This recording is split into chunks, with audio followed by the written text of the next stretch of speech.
அனைவருக்கும் வணக்கம். இன்று நாம் பார்க்க போகும் மிக முக்கியமான மற்றும் விரிவான செய்தி, தமிழ்நாட்டு விவசாயிகளின் வாழ்வியல் பெரும் தாக்கத்தை ஏற்படுத்தியுள்ள கூட்டுறவு வங்கி பயிர்க்கடன் தள்ளுபடி குறித்து முழுமையான தகவலாகும். சமீபத்தில் தமிழக முதலமைச்சர் சி. ஜோசப் விஜய் அவர்களால் அறிவிக்கப்பட்டுள்ள இந்த திருத்தப்பட்ட பயிர்க்கடன் தள்ளுபடி திட்டம் மாநிலம் முழுவதும் உள்ள பல லட்சக்கணக்கான விவசாயிகளுக்கு ஒரு மிகப்பெரிய நிம்மதி அளித்துள்ளது.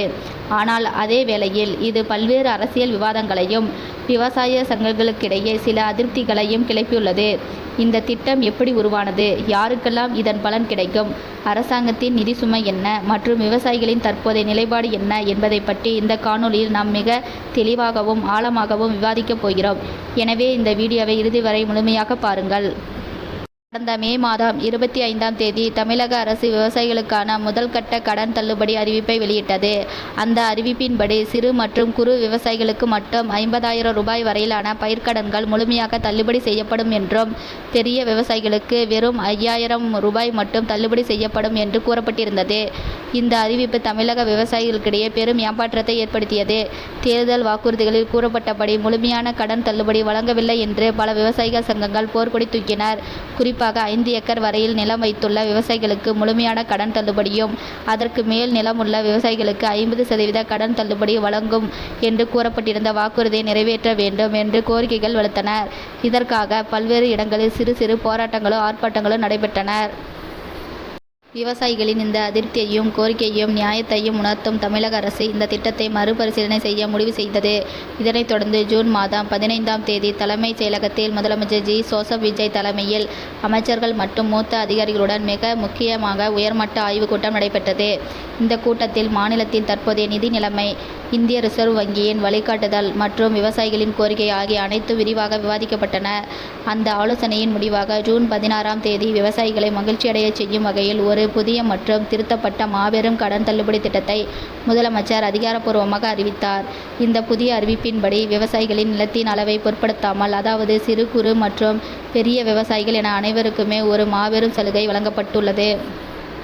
மே 1ஆம் தேதி 2025 முதல் பிப்ரவரி 28ஆம் தேதி 2026 வரையிலான காலகட்டத்தில் கூட்டுறவு வங்கியில் பெறப்பட்ட 75,000 ரூபாய் வரையிலான அனைத்து பயிர்க்கடன்களும் முழுமையாக, அதாவது 100% தள்ளுபடி செய்யப்படுவதாக அதிரடியாக அறிவிக்கப்பட்டது.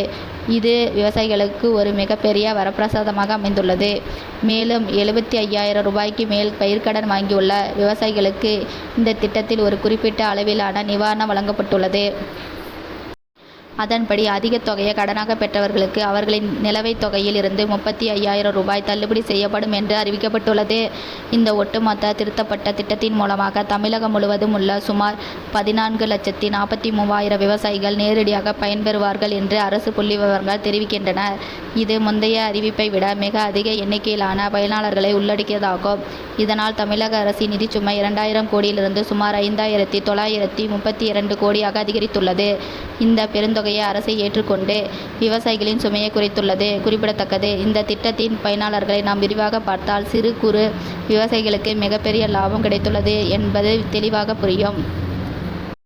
75,000 ரூபாய் வரை கடன் பெற்று முழுமையாக தள்ளுபடி பெறும் 6,22,000 விவசாயிகளில் 5 லட்சத்திற்கும் மேற்பட்டவர்கள் குறு விவசாயிகள் ஆவார்கள். இவர்கள் பெற்ற 3,058 கோடி ரூபாய் கடன்கள் முழுமையாக ரத்து செய்யப்பட்டுள்ளன. அதேபோல 75,000 ரூபாய்க்கு மேலே கடன் பெற்று 35,000 ரூபாய் தள்ளுபடி பெறும் 8 லட்சத்திற்கு அதிகமான விவசாயிகளில் பெரும்பாலானோர் சிறு மற்றும் நடுத்தர விவசாயிகளே ஆவார்கள். இவர்களுக்கான தள்ளுபடி தொகை மற்றும் சுமார் 2,774 கோடி ரூபாய் ஆகும். ஒட்டுமொத்தமாக பார்க்கும்போது 8,33,000 குறு விவசாயிகளும், 5,16,000 சிறு விவசாயிகளும், 93,000 பெரு விவசாயிகளும் இந்த வரலாற்று சிறப்புமிக்க திட்டத்தின் மூலம் பயனடைந்துள்ளனர். இருப்பினும் இவ்வளவு பெரிய தொகையை முழுமையாக தள்ளுபடி செய்யாமல் 75,000 ரூபாய் என்ற வரம்பை அரசு ஏன் நிர்ணயித்தது என்ற கேள்வி பலருக்கும் எழலாம். இதற்கு தமிழக அரசு தரப்பில் ஒரு தெளிவான விளக்கம் அளிக்கப்பட்டுள்ளது. இந்திய ரிசர்வ் வங்கியின் கடுமையான வழிகாட்டுதலின்படியும் மாநில அரசு விவசாயிகளின் கடனை தள்ளுபடி செய்யும் போது அந்த முழு தொகையையும் அடுத்த 45 முதல் 60 நாட்களுக்குள் சம்பந்தப்பட்ட கூட்டுறவு வங்கிகளுக்கு செலுத்திவிட வேண்டும். இல்லையெனில் வங்கிகளின் இருப்பு நிலை பாதிக்கப்படும். தமிழகத்தின் தற்போதைய பொருளாதார சூழ்நிலை மற்றும் நிதி ஆதாரங்களை கருத்தில் கொண்டு இந்த குறுகிய காலகட்டத்திற்குள் உடனடியாக திரட்டக்கூடிய அதிகபட்ச சாத்தியமான தொகையை கணக்கிட்டு இந்த 75,000 ரூபாய் வரம்பு நிர்ணயிக்கப்பட்டுள்ளது என்று அரசு தரப்பில் தெரிவிக்கப்பட்டுள்ளது. இந்த மாபெரும் அறிவிப்பு பெரும்பாலான விவசாயிகளுக்கு மகிழ்ச்சி அளித்தாலும் ஒரு தரப்பு விவசாயிகள் மற்றும் அரசியல் தலைவர்கள் மத்தியில் கடுமையான விமர்சனங்களை சந்தித்து வண்ணமே உள்ளது.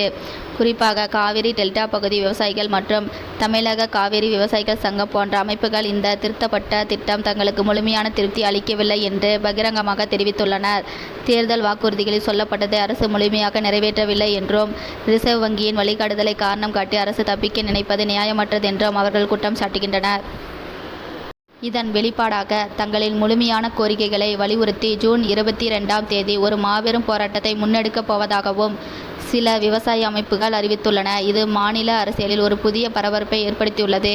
எது எப்படியோ பெருமளவிலான சிறு விவசாயிகளுக்கு இந்த கடன் தள்ளுபடி திட்டம் தற்போதைய சூழ்நிலையில் ஒரு மிகப்பெரிய பொருளாதார விடுதலையை அளித்துள்ளது என்பதை யாராலும் மறுக்க முடியாது. பழைய கடன்கள் அனைத்தும் அடைக்கப்படுவதால் வரப்போகும் புதிய சாகுபடி பருவத்திற்கு தேவையான புதிய கடன்களை கூட்டுறவு வங்கிகளில் எவ்வித தடையுமின்றி அவர்கள் எளிதாக பெற முடியும். இது தமிழகத்தின் ஒட்டுமொத்த வேளாண் உற்பத்தியை அடுத்த கட்டத்திற்கு எடுத்து செல்ல பெரும் உதவியாக இருக்கும் என்று பொருளாதார நிபுணர்கள் கருதுகின்றனர். அரசாங்கத்தின் இந்த முயற்சிகளுக்கும் விவசாயிகளின் தொடர் கோரிக்கைகளுக்கும் இடையிலான இந்த போராட்டம் அதற்கான தீர்வுகளும் தமிழக விவசாயத்தின் எதிர்காலத்தை நிர்ணயிக்கும் முக்கிய அம்சங்களாக அமையப் போகின்றன. தொடர்ந்து இது குறித்த அப்டேட்டுகளை நாம் பொறுத்திருந்துதான் பார்க்க வேண்டும்.